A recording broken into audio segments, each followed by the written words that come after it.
नमस्कार फ्रेंड्स, मी ॲडव्होकेट संजय गुरव. आज आपण भाषा विज्ञानातील घटक 1 ऐतिहासिक भाषा विज्ञानाच्या संदर्भातील काही प्रश्न उत्तर आले आहेत, त्यांचा आज आपण अभ्यास करूया. तर पहिला प्रश्न आहे, ऐतिहासिक भाषा विज्ञानाची भूमिका स्पष्ट करा. भाषेच्या कालक्रमिक बदलांचा अभ्यास करणे ही याची मुख्य भूमिका आहे.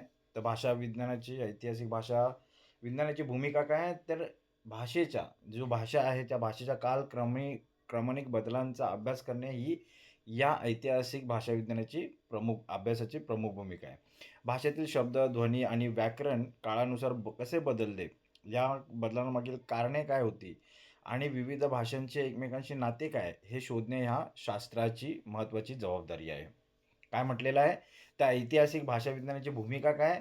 तर भाषेच्या कालक्रमनिक बदलांचा अभ्यास करणे ही मुख्य भूमिका आहे. भाषेतील शब्द, ध्वनी, व्याकरण काळानुसार कसे बदलले, या बदलांमागील कारणे काय होती आणि विविध भाषांचे एकमेकांशी नाते काय आहे, हे शोधणे ही या शास्त्राची महत्त्वाची भूमिका आहे, जबाबदारी आहे. प्रश्न 2, भाषा आणि भाषा अभ्यास पद्धती स्पष्ट करा. भाषा हे मानवी संवादाचे माध्यम आहे. तिच्या अभ्यासाच्या मुख्य 3 पद्धती आहेत. काय? भाषा हे काय आहे? तर मानवी संवादाचे माध्यम आहे.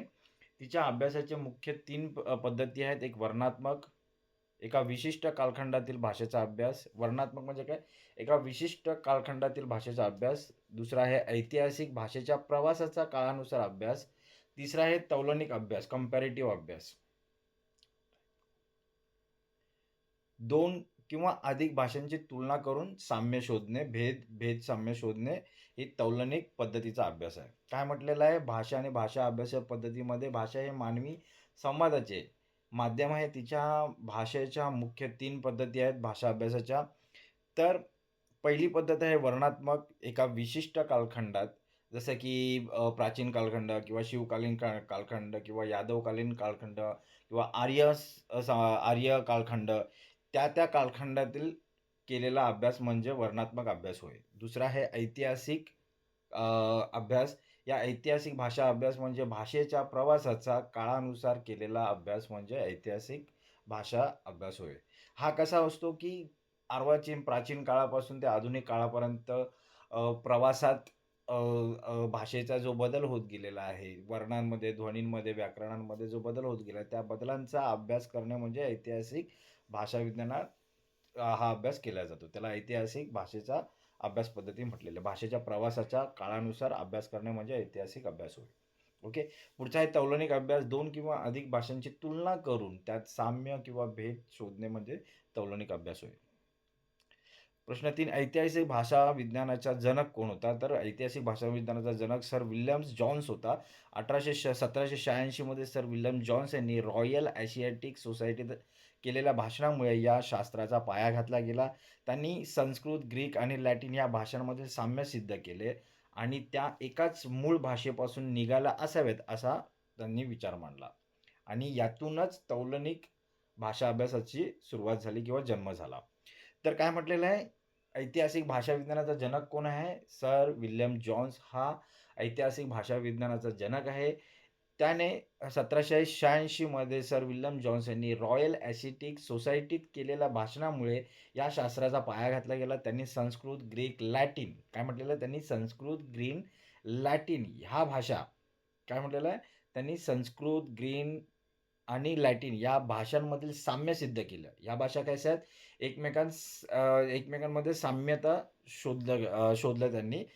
संस्कृत, ग्रीक आणि लॅटिन भाषांमधील जे साम्य आहे ते त्यांनी शोधलं आणि ते एकाच मूळ भाषेपासून निघाले असावेत, असा त्यांनी निष्कर्ष मांडला, असा त्यांनी विचार जगापुढे मांडला. तर ह्या भाषा काय? संस्कृत, ग्रीक आणि लॅटिन ह्या कशा आहेत? ह्या भाषातील साम्य शोधून त्या एकाच मूळ भाषेमधून निघाल्या असाव्यात, जे उत्पत्ती झाली असावी, असा त्यांनी जगापुढे विचार मांडला. प्रश्न 4, ऐतिहासिक भाषा विज्ञान म्हणजे काय? काय म्हटलेलं आहे? तर ऐतिहासिक भाषा विज्ञान म्हणजे नेमकं काय? ज्या शास्त्रात भाषेच्या उत्पत्तीपासून ते आजपर्यंतच्या स्वरूपात होणाऱ्या बदलांचा, ध्वनी परिवर्तनांचा, अर्थ परिवर्तनाचा वैज्ञानिक पद्धतीने अभ्यास केला जातो, त्यास ऐतिहासिक भाषा विज्ञान म्हटलेलं आहे. काय म्हटलेलं आहे? ऐतिहासिक भाषा विज्ञान म्हणजे काय? भाषेच्या भाषेच्या कालानुरूप होणाऱ्या बदलांचा अभ्यास करणे म्हणजे ऐतिहासिक भाषा विज्ञान होय. ज्या शास्त्रात भाषेच्या उत्पत्तीपासून, भाषेची जी उत्पत्ती झाली तिथपासून ते आत्तापर्यंतच्या स्वरूपात होणाऱ्या बदलांचा, भाषेच्या स्वरूपात होणाऱ्या बदलांचा, जसं की ध्वनी, स्वर किंवा व्याकरण, जसं काळानुरूप होणाऱ्या बदलांचा बदलांचा कुठे गेलं रे? बदलांचा, स्वरूपात होणाऱ्या बदलांचा, ध्वनी परिवर्तनाचा, अर्थ परिवर्तनाचा वैज्ञानिक पद्धतीने अभ्यास केला जातो. त्यास ऐतिहासिक भाषाविज्ञान असं म्हटलं जातं. प्रश्न 5. ऐतिहासिक भाषाविज्ञानाचे स्वरूप कसे आहे? काय ऐतिहासिक भाषाविज्ञानाचे स्वरूप कसे आहे? हे शास्त्र कालक्रमणिक कालक्रमिक स्वरूपाचे आहे. हे केवळ एका काळातील भाषेचे वर्णन करत नाही, तर ते भाषेच्या विकासाच्या टप्प्यांचा आलेख मांडते. ते शास्त्र ऐतिहासिक पुराव्यांवर आणि तुलनात्मक नियमांवर आधारित असते. कसं आहे याचं स्वरूप कसं आहे भाषा विज्ञानाचं? तर हे कालक्रमणिक स्वरूपाचे आहे. हे केवळ एकाच काळामध्ये असलेल्या भाषेचे वर्णन करत नाही, तर ते भाषेच्या विकासाच्या टप्प्यांचा आलेख मांडते. हे शास्त्र ऐतिहासिक पुराव्यांवर आणि तुलनात्मक नियमांवर आधारित असते. असं हे ऐतिहासिक भाषा विज्ञानाचे स्वरूप आहे. ऐतिहासिक भाषा विज्ञानाचा विकास कसा होतो? तर याचा विकास 19व्या शतकात वेगाने झाला. कसा आहे ऐतिहासिक भाषा विज्ञानाचा विकास कसा आहे? 19व्या शतकात विकास वेगाने झाला. सुरुवातीला सर विल्यम जॉन्स, त्यानंतर ग्रीम, ध्वनींचा नियम ग्रीम यांनी मांडला. नंतर मग मॅक्स म्युलर यांनी, पुढे सॉस्युर यांच्या संरचनावादी विचारांनी या शास्त्राला परिपक्वता मिळवून दिली. या ऐतिहासिक भाषणाचा विकास कसा झाला आहे? याचा विकास 19व्या शतकात वेगाने झालेला दिसून येतो. सुरुवातीला सर विल्यम जॉन्स, त्यानंतर ग्रीम यांनी ध्वनीचा नियम दिलेला आहे. नंतर मग मॅक्स म्युलर आणि पुढे सॉसर यांच्या संरचनावादी विचारांनी या शास्त्राला परिपक्वता मिळवून दिली. पुढे ऐतिहासिक भाषाविज्ञानाची मूळ तत्त्वे काय आहेत? भाषा परिवर्तनशील असते. भाषेतील बदल ठराविक नियमांनी होतात. भाषांचे एकमेकांशी आनुवंशिक नाते असते. भौगोलिक आणि सामाजिक घटक बदलाला कारणीभूत ठरतात. काय म्हटलेलं आहे? ऐतिहासिक भाषाविज्ञानाची मूळ तत्त्वे काय आहेत? भाषा ही काय परिवर्तनशील असते. भाषेतील बदल ठराविक नियमांनी होतात. भाषांचे एकमेकांशी आनुवंशिक नाते असते. भौगोलिक आणि सामाजिक घटक बदलाला कारणीभूत असतात. काय असतात? बदलाला कारणीभूत काय असतात? तर भौगोलिक आणि सामाजिक हे घटक भाषेच्या बदलाला कारणीभूत ठरतात. प्रश्न 8. टिप 8. ऐतिहासिक भाषाविज्ञानाची अंगे सांगा. काय? ऐतिहासिक भाषाविज्ञानाची अंगे. पुरोगामी प्रोस्पेक्टिव्ह, ज्ञात प्राचीन स्वरूपाकडून अर्वाचीन म्हणजे नवीन स्वरूपाकडे होत गेलेल्या बदलांचा मागोवा घेणे, अभ्यास करणे म्हणजे पुढे जाणे. जी आपल्याला भाषा माहिती आहे त्या भाषेपासून पुढे ज्ञात प्राचीन स्वरूपाकडून, भाषेच्या स्वरूपाकडून अर्वाचीन म्हणजे आधुनिक स्वरूपाकडे होत गेलेल्या त्या भाषेच्या बदलांचा मागोवा घेत जाणे, त्याला पुरोगामी असं म्हटलेलं आहे. तर पश्चागामी काय म्हटलेलं आहे? रेट्रोस्पेक्टिव्ह म्हणजे आजच्या उपलब्ध स्वरूपावरून मागे जाऊन भाषेच्या मूळ अज्ञात स्वरूपाचा शोध घेणे. म्हणजे काय? आज जी आपल्याला भाषा माहिती आहे, त्या भाषेच्या आधारावर मागे जात त्या स्वरूपावरून मागे जाऊन भाषेच्या मूळ जी अज्ञात भाषा आहे, कुठून उत्पन्न झाली आहे, त्या जनक भाषेचा शोध घेणे. म्हणजे काय? एक काय पुरोगामी जनक भाषेपासून जन्य भाषेपर्यंत जाणे, ज्ञात भाषेपासून पुढे जाणे आणि पश्चागामीमध्ये काय? जी जन्य भाषा आहे त्यातून जनक भाषेकडे शोध घेत जाणे. टिप 9 काय? ऐतिहासिक भाषा अभ्यासातील पुनर्रचना पद्धती. काय? ऐतिहासिक भाषा अभ्यासातील पुनर्रचना पद्धती. तौलनिक पुनर्रचन, एकाच कुळातील अनेक भाषांची तुलना करून त्यांच्या मूळ भाषेचे स्वरूप शोधणे. तौलनिक पद्धत काय आहे? ते एकाच कुळातील जे एक कुळ आहे, भाषा कुळ आहे, त्या एकाच कुळातील भाषांची तुलना करून त्यांच्या मूळ भाषेचे स्वरूप शोधणे. म्हणजे जी एक कुळ आहे, भाषा कुळ आहे, त्या एकाच म्हणजे काय? इंडो युरोपियन कुळ, त्याच्यामध्ये ग्रीक, लॅटिन, जर्मन ह्या ज्या भाषा कुळ येतात, त्यांचा आपसात एकमेकांशी तुलना करून त्यांची मूळ भाषेचं रूप काय आहे ते शोधून काढणं, त्याला तौलनिक पुनर्रचना म्हणतात. आता तौलनिक पुनर्रचना पद्धतीचे स्वरूप कसं? ही पद्धत तर्कावर आधारित आहे. यात ध्वनी नियमांचा वापर करून शब्दांचे आद्य रूप प्रोटोफॉर्म ठरवले जाते. कसं आहे? तौलनिक पुनर्रचना पद्धती कशी आहे? ही तर्कावर आधारित असते. यात ध्वनींच्या नियमांचा वापर करून शब्दाचे आद्य रूप जे प्रोटोफॉर्म आहे ते म्हणजे जनक रूप ठरवले जाते. पुढचं आहे ध्वनी अर्थ साम्य दर्शवणाऱ्या जोड्या. ध्वनी अर्थ साम्य दर्शवणाऱ्या जोड्या. उदाहरण काय? संस्कृतमध्ये पितृ, लॅटिनमध्ये पीटर आणि इंग्रजीमध्ये फादर. यात ध्वनी आणि अर्थ दोन्हींचं साम्य आहे. ध्वनी अर्थ साम्य दर्शवणाऱ्या जोड्या कोणत्या आहेत? संस्कृतमध्ये आपण पितृ म्हणतो, त्यालाच लॅटिनमध्ये पेटर म्हटलं जातं आणि त्यालाच इंग्रजीमध्ये फादर म्हटलं जातं. म्हणजे तिघांचा अर्थ सेम आहे. त्यांचा ध्वनी सेम आहे, त्यांचा अर्थ सेम आहे. हे त्या तिन्ही भाषांमधलं साम्य दर्शवलं जातं. आता ध्वनी साम्य नसताना पुनर्रचन. ध्वनी साम्य नसताना म्हणजे ध्वनांमध्ये साम्यता नसताना, एक समान नसताना पुनर्रचन कसं होतं? काही वेळा शब्द पूर्णपणे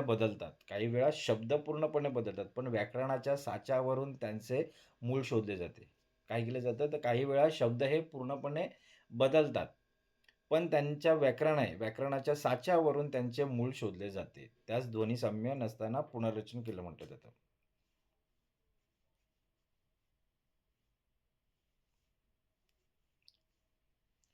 पुढे अंतर्गत अथवा एकभाषिक पुनर्रचन पद्धती. अंतर्गत किंवा एकभाषिक पुनर्रचन पद्धती.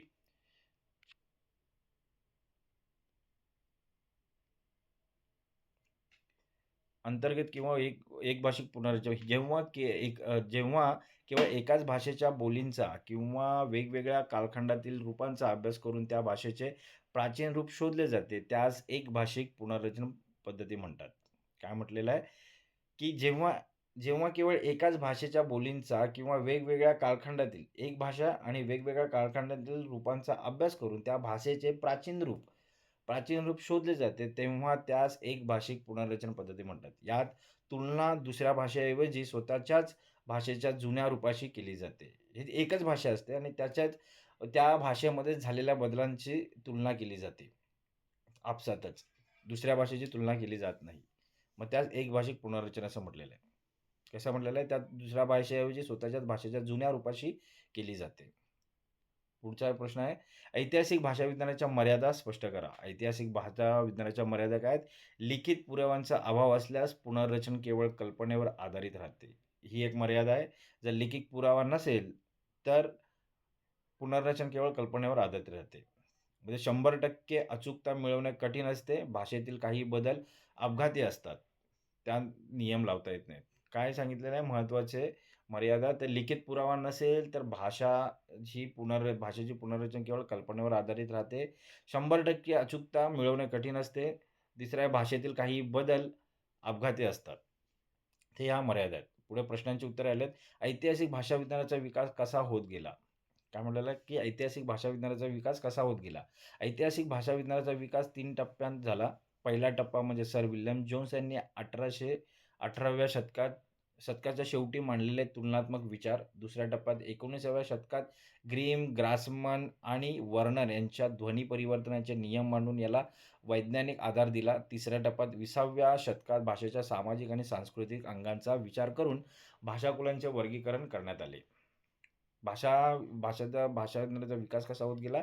तर पहिल्या टप्प्यात सर विल्यम जॉन्स यांनी 18व्या शतकाच्या शेवटी मांडलेले तुलनात्मक विचार. दुसऱ्या टप्प्यात 19व्या शतकात ग्रीम, ग्रासमन आणि वर्नर यांनी ध्वनी परिवर्तनाचे नियम मांडून याला वैज्ञानिक आधार दिला. तिसऱ्या टप्प्यात 20व्या शतकात भाषेच्या सामाजिक आणि सांस्कृतिक अंगांचा विचार करून भाषाकुलांचे वर्गीकरण करण्यात आले. तर अशा प्रकारे ऐतिहासिक भाषा विज्ञानाचा विकास होत गेला. पुढे ऐतिहासिक भाषा विज्ञानाचे स्वरूप स्पष्ट करा. याचे स्वरूप तौलनिक आणि कालक्रमिक आहे. ऐतिहासिक भाषा म्हणजे हे कसं आहे, स्वरूप कसं आहे, एक तर ते तौलनिक आहे, म्हणजे तुलनात्मक आहे आणि एक कालक्रमणिक असे आहे. हे शास्त्र भाषेला एक जिवंत प्रवाह मानते, जो सतत बदलत असतो. याचे स्वरूप विज्ञानासारखे असून ते कार्यकारण भाव शोधते. म्हणजे एखादा बदल झाला तर तो का झाला? काय? याचे स्वरूप कसं आहे, ते तुलनात्मक आहे, कालक्रमणिक आहे. हे भाषेला एक जिवंत प्रवाह मानते. तो सतत बदलत असतो. याचे स्वरूप विज्ञानासारखे असून ते कार्यकारण भाव शोधते. म्हणजे एखादा बदल झाला तर तो का झाला? यामागील ध्वनीविषयक किंवा अर्थविषयक नियमांचे स्वरूप हे शास्त्र स्पष्ट करते. ओके. प्रश्न 3, ऐतिहासिक भाषा विज्ञानाच्या अभ्यासामागील भूमिका विशद करा. काय म्हटलेलं आहे? ऐतिहासिक भाषा विज्ञानाच्या अभ्यासामागील भूमिका विशद करा. याची प्रमुख भूमिका भाषेचा इतिहास उलगडणे आहे. प्रमुख भूमिका काय आहे? तर भाषेचा इतिहास उलगडणे आहे. जगातील विविध भाषांमध्ये काय नाते आहे? त्या एकाच कुळातील आहेत का? हे शोधणे. काय म्हटलेलं आहे, की एकाच कुळातील आहेत का जगातील विविध भाषांमध्ये काय नाते आहे? त्या एकाच कुळातील आहेत का? हे शोधणे. तसेच मानवी संस्कृतीचे स्थलांतर आणि देवाणघेवाण भाषेच्या माध्यमातून समजून घेणे. काय म्हटलेलं आहे? तर मानवी संस्कृतीचे स्थलांतर आणि देवाणघेवाण भाषेच्या माध्यमातून समजून घेणे ही या शास्त्राची महत्त्वाची भूमिका आहे. प्रश्न पुढचा. ऐतिहासिक भाषा विज्ञानाच्या अभ्यासाच्या मूळ तत्त्वाची माहिती लिहा. काय म्हटलेलं आहे, की ऐतिहासिक भाषा विज्ञानाच्या अभ्यासाच्या मूळ तत्त्वाची माहिती लिहा. याची मूळ तत्त्वे म्हणजे भाषेचे सातत्य आणि परिवर्तन. काय म्हटलेलं आहे? मूळ तत्त्वे मग काय? भाषेचे सातत्य आणि परिवर्तन. भाषा ही स्थळ आणि काळानुसार बदलते, पण या बदलात एक अंतर्गत सूत्र असते. काय म्हटलेलं आहे? पण या बदलात एक अंतर्गत सूत्र असते. नियमितता हे दुसरे तत्त्व आहे. म्हणजे ध्वनी बदल अचानक न होता एका विशिष्ट क्रमाने होतात. काय म्हटलेलं आहे? मूळ तत्व काय? भाषेचे सातत्य आणि परिवर्तन. भाषेचे मूळ तत्व काय? भाषेचे सातत्य आणि परिवर्तन. भाषा ही स्थळ आणि काळानुसार बदलते, पण या बदलात एक अंतर्गत सूत्र असते. नियमितता हे दुसरे तत्व आहे. पहिले सूत्र काय आहे? तर अंतर्गत. बदलात एक अंतर्गत सूत्र असते. नियमितता हे दुसरे तत्व आहे. म्हणजे ध्वनी बदल अचानक होता एका विशिष्ट क्रमाने होतात. प्रश्न 5. ऐतिहासिक भाषा विज्ञानातील पुनर्रचना पद्धतीचे स्वरूप उलगडून दाखवा. काय म्हटलेलं आहे? ऐतिहासिक भाषा विज्ञानातील रचन पद्धतीचे स्वरूप उलगडून दाखवा. पुनर्रचना म्हणजे अज्ञात स्वरूपाचा शोध घेणे. पुनर्रचना म्हणजे काय? अज्ञात स्वरूपाचा शोध घेणे. याचे 2 प्रकार आहेत. तौलनिक कंपॅरेटिव्ह या दोन्ही भाषांची तुलना होते. आणि दुसरं आहे अंतर्गत इंटरनल यात एकाच भाषेच्या विविध रूपांची तुलना होते. या पद्धतीमुळे आपण इंडो युरोपीय सारख्या मूळ भाषांचे शब्द शोधू शकलो, ज्यांचा कोणताही लिखित पुरावा आज शिल्लक नाही. काय म्हटलेलं आहे? त्या ऐतिहासिक भाषा विज्ञानातील पुनर्रचना पद्धतीचे स्वरूप उलगडून दाखवा. पुनर्रचन म्हणजे अज्ञात स्वरूपाचा शोध घेणे. याचे 2 प्रकार येतात. तौलनिक, कंपॅरेटिव्ह यात तुलना केली जाते. 2 भाषांची आपसात तुलना केली जाते. दुसरं आहे अंतर्गत, इंटरनल यात एकाच भाषेच्या विविध रूपांची तुलना होते. या पद्धतीमुळे आपण इंडो युरोपीय सारख्या मूळ भाषांचे शब्द शोधू शकलो, ज्यांचा कोणताही लिखित पुरावा आज शिल्लक नाही. पुढचा प्रश्न. भाषा आणि भाषा अभ्यास पद्धतीची माहिती लिहा. भाषा अभ्यास हा 3 प्रकारे होतो.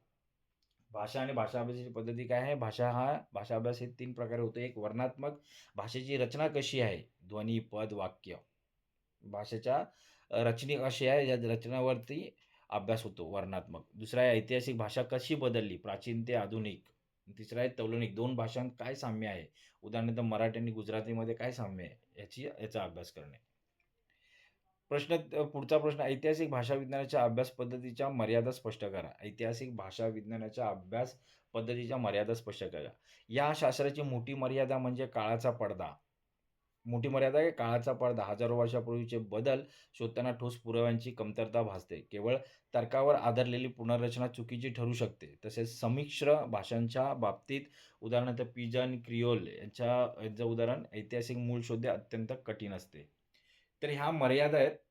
मर्यादा काय आहेत? तर काळाचा पडदा, हजारो वर्षापूर्वीचे जे बदल शोधताना ठोस पुराव्यांचे अभाव, नंतर मग केवळ तर्कावर आधारलेले पुनर्रचना चुकीची ठरू शकते आणि 100% अचूकता देणं कठीण आहे. पुढचा प्रश्न. ऐतिहासिक भाषा विज्ञानाची अंगे कोणती आहेत? याची 2 मुख्य अंगे आहेत. कोणती अंगे आहेत? एक पुरोगामी अंग, प्रॉस्पेक्टिव्ह अंग. प्राचीन साहित्याकडून आधुनिक साहित्याकडे अभ्यास करणे. वैदिक संस्कृत ते आजची मराठी.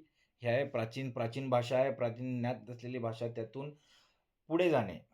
आजच्या भाषेपर्यंत कसा प्रवास झाला ते शोधत येणे. म्हणजे वैदिक संस्कृत ते आजची मराठी भाषा. म्हणजे संस्कृत, नंतर मग प्राकृत, नंतर मग अपभ्रंश आणि आजची आधुनिक मराठी भाषा. ते ह्यांचे अभ्यास करणे. प्राचीन साहित्याकडून आधुनिक साहित्याकडे अभ्यास करणे. पाश्चात्यामी अंग कोणतं आहे? रेट्रोस्पेक्टिव्ह म्हणजे काय? आजच्या बोलीभाषेवरून मागे जाऊन मूळ उगम शोधणे. आज जी मराठी आहे, मराठीपासून ते मागे जात मराठीतून अपभ्रंश, अपभ्रंशातून प्राकृत, प्राकृतून त्याची जनक भाषा मराठीची संस्कृतपर्यंत पोहोचते म्हणजे मागे जाणे. आजच्या बोलीभाषेवरून मागे जाऊन मूळ उगम शोधणे. पुढचा प्रश्न आहे. एक भाषिक पुनर्रचना पद्धतीचे स्वरूप विशद करा. प्रश्न काय आहे? एक भाषिक पुनर्रचन पद्धतीचे स्वरूप विशद करा. या पद्धतीत एकाच भाषेच्या अंतर्गत उपलब्ध असलेल्या विविध रूपांचा आधार घेतला जातो. काय म्हटलेलं आहे?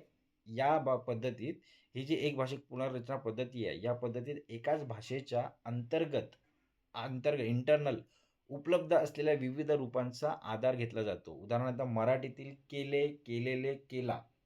मराठीमध्ये केले हा शब्द आहे. या केले हे क्रियापद आहे. ह्याचं कसं वेगवेगळं रूप आहे. केले, केलेले, केला, करेल. हे जे रूप आहेत ह्यांचा अभ्यास करणे. अशा विविध रूपांवरून मूळ कृ धातूचे रूप कसे असावे याचा अंदाज बांधला जातो. यात दुसऱ्या भाषेची मदत न घेता भाषेच्या अंतर्गत व्याकरणिक विरोधाभासावरून जुने रूप शोधले जाते. यात काय एक भाषिकमध्ये काय एकच भाषा असते. त्याच्या एक भाषेचे जे अंतर्गत स्वरूप असते, अंतर्गत रूप असतात, त्या रूपांचा अभ्यास केला जातो. मराठीतील केले, केलेले अशा विविध रूपांवरून मूळ धातूचे रूप कसे असावे याचा अंदाज बांधला जातो. म्हणजे एकाच भाषेचा अभ्यास केला जातो. एकाच भाषेतील विविध रूपांचा अभ्यास केला जातो. पुढचा प्रश्न सर विल्यम जॉन्स यांचे योगदान सांगा. सर विल्यम जॉन्स यांनी संस्कृत ही भाषा लॅटिन आणि ग्रीकपेक्षा अधिक परिपूर्ण आहे, हे सिद्ध केले. तसेच सर विल्यम जॉन्स यांनी संस्कृत, लॅटिन, ग्रीक या भाषांमधील साम्य शोधून काढले आणि जगासमोर मांडले, की यांनी जगासमोर विचार मांडला, की ह्या भाषा एकाच मूळ पूर्वज भाषेमधून उगम झाला असावा, असं त्यांनी जगासमोर विचार मांडले. त्यांनी इंडो युरोपियन भाषाकुळ या संकल्पनेची बीजे रोवली. त्यांच्या या कार्यामुळे पाश्चिमात्य विद्वानांचे लक्ष भारतीय भाषांकडे वळले आणि तुलनात्मक भाषाविज्ञान हा स्वतंत्र विषय म्हणून विकसित झाला. तर मित्रांनो, आज आपण भाषा विज्ञानातील घटक 1 ऐतिहासिक भाषा विज्ञान, त्याचे मूलतत्व, स्वरूप, यांचा अभ्यास केलेला आहे. तर हा व्हिडिओ ह्या घटकाचा अभ्यास अधिक चांगल्या प्रकारे होण्यासाठी तुम्ही हा व्हिडिओ वारंवार पहा, जेणेकरून हा घटक तुम्हाला चांगल्या प्रकारे समजेल. असेच आमचे ज्ञान मिळवण्यासाठी आमचे व्हिडिओज पहा आणि आमच्या चॅनलला सबस्क्राईब करा. धन्यवाद.